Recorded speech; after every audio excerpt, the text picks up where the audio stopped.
Assalamu alaikum. Today we will talk about the flexibility of the soft tissue. Flexibility is the hidden force inside these tissues. It accounts about 70% of our forces we have.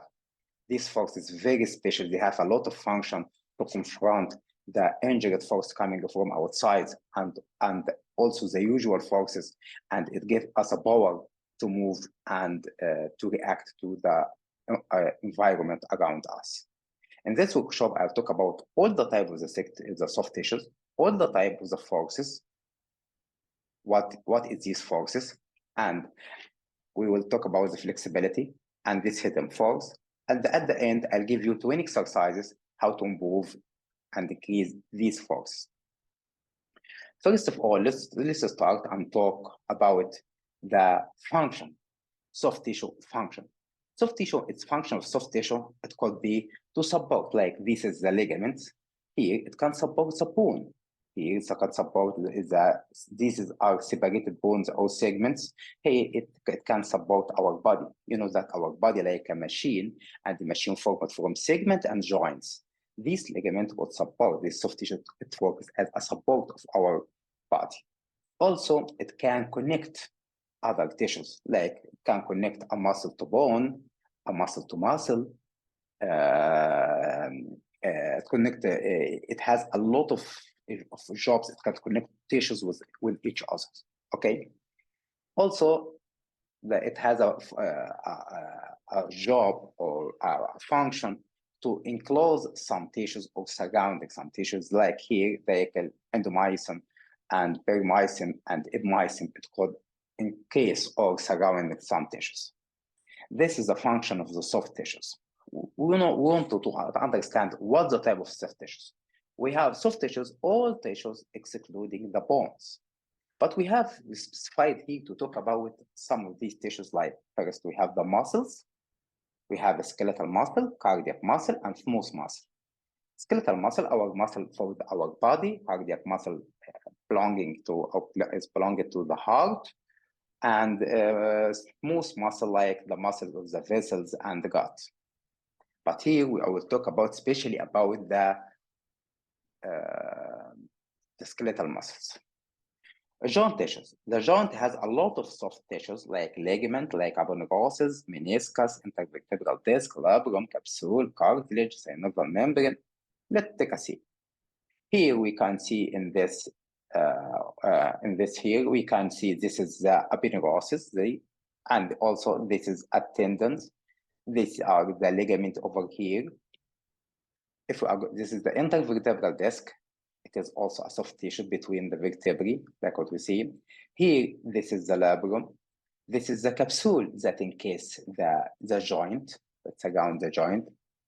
That like I thought I say before, it could be encasing or for some of the body, and connecting bone to bone, connecting this bone to bone or bone to muscle. Here we have this is the ligamentum patella, connects the patella to the tibial tuberosity. Also here in the meniscus, the cartilage. The cartilage, we can consider the cartilage as a part of, it is between the soft and hard tissue, but we can consider it as a kind of soft tissues. Here also we have another type of soft tissues. We have a fascia. We have a fascia inside our body. We have a subcutaneous fascia and deep fascia. The subcutaneous fascia that beneath the skin, just beneath the skin or under the skin, and can connect or encase some muscle, especially one of these muscles is encased. Especially this is the muscle of stress, the platysma. This muscle, this is subcutaneous. This is just beneath the subcutaneous fascia of the neck. Also, this is a deep fascia like plantar fascia. Plantar fascia is our plantar aponeurosis is very important for our feet. This is the continuation of the tendon Achilles that connects the calf muscle to the base of the from the ferret to fifth metatarsal. Also, we have the vessels. Also, this is considered as soft tissues, the nerve, the fat. Okay, now let's talk about the forces. We have forces inside the soft tissues. What the forces? We have a forces, a tension force. This tension force, the tensile force. The tensile force confronted by stiffness, by the resistance inside the tissue. When I stretch something like this with a straight tensile force, the tissue inside will be resist. This resist is the stiffness, also the viscosity. I'll talk about the viscosity. Also, if we compress the tissue, if I compress the tissue like we are compressing here, I'll show you some of these. See here, this is a tension force. If we pull from both sides, this is now a tension force. Inside this tissue, we have a resistance force or stiffness force against this force to protect this force. So we have outside force is tensile force, and inside here is the stiffness force inside the tissue. Here is the compression force. This is the outside force. When we compress the tissue like that, we have to say that all our soft tissues have the force of viscosity, and I talk about the viscosity. But now I am talking about these forces, and also I talk about the viscosity, because viscosity is very special force. Let's talk about it first to understand it. We know that the viscosity is the power of the character of the fluids.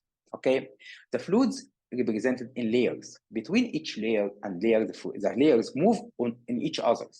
The frictions between the layers, this is account for the viscosity. If the resistance is high, so the movement of the fluid is slow, and thus the viscosity is high.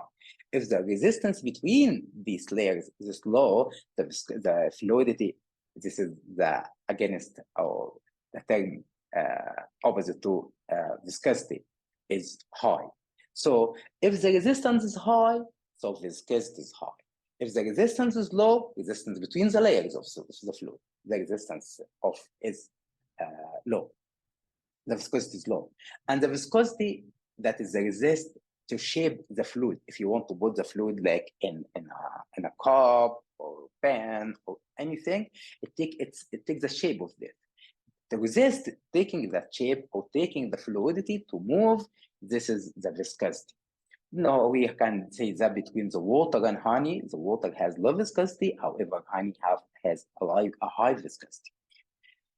How we can improve the viscosity? Viscosity is a very important force. We call it and especially the muscle, we call it vasoelastic. So it has a viscosity. This is a very important force for our body. To improve the viscosity or to decrease the viscosity of our body, so to make our body move easily, so the viscosity of our fluid, it should be low to allow our movement, or the fluidity, the term opposite to the viscosity, should be high. If the fluidity is high and the viscosity is low, so it's easy to move. Our joint here, the synovial fluid inside our joint, it will be easy to move our joint without stiffness. The muscles, the viscosity, the fluids inside the muscle, it makes the muscle moves easily, not with the stiffness. How we can improve viscosity or decrease the viscosity? If I put a fluid that has low viscosity, like if I add a water to honey, the viscosity of honey, it will be decreased because the water has a decreased viscosity. Also, if I increase the temperature, when increasing the temperature, the adhesions between these layers is low, and the resistance is low, and the fluidity is high, and the viscosity is low.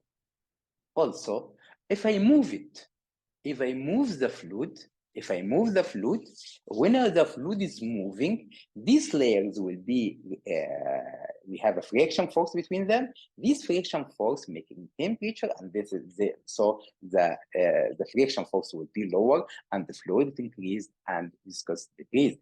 And by that way, it's easy to improve our movement. Okay, so by that way we can decrease viscosity and increase fluidity. Okay, so this is the fluidity and the viscosity.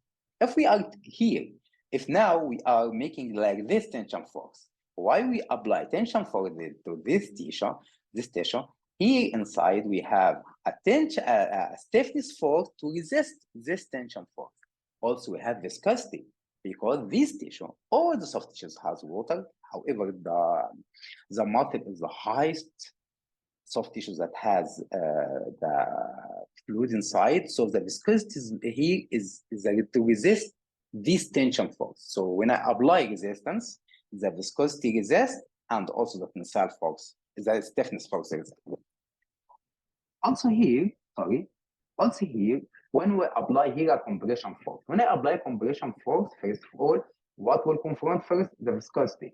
Also, when I make here a compression force, that's what happened to the cartilage and the disc, intervertebral disc.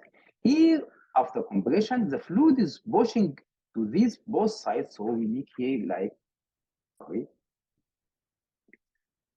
like a tensile force here. So we have a resistance here because we have a tension here, and we have here a stiffness force against the tensile force that could happen by that side after compression. Also, bending force, we have a compression force here and have a tensile force here. The same happens as for tensile force reacting by viscosity and stiffness, and here for bending force, compression force confronted by viscosity and also by tensile force and stiffness force, to the tensile force is the opposite side. Here is the shear force. Shear force is the barrel force.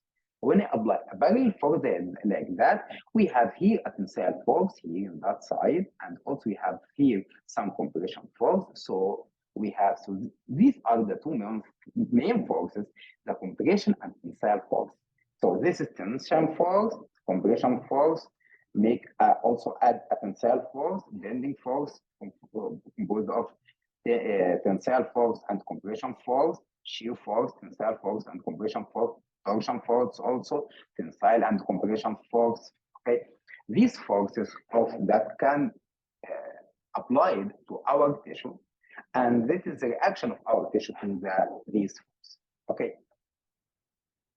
let's go more. So this is the viscosity, and this is the importance of viscosity, and you have to use it. Finally, I have to talk about what is flexibility. The hidden force side.